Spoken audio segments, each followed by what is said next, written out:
leather, any couch, chair, or your car seat, or your purse. Everything leather filler. It's dark color.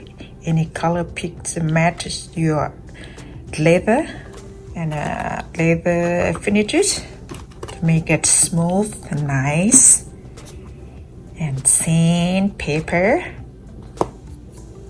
brush or super glue, and glue. See, it's torn. First, I'm gonna use my glue. So, you're gonna need some cloth. It's okay, need I. I'm gonna seal here first. Seal. I'm gonna use my cloth until it's dry, until it's super glue dry, and then I come back to do that with my another couch before.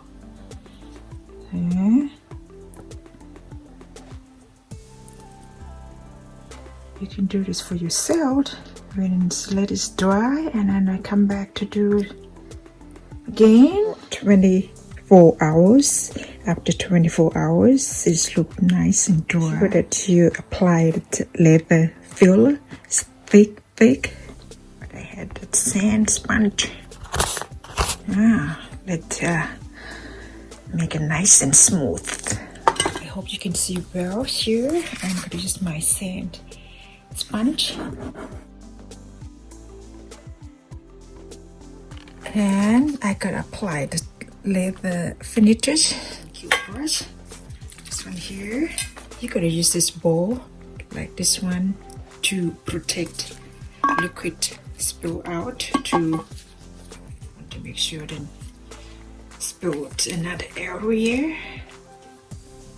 So, really dark. I will let this dry and come back to see it.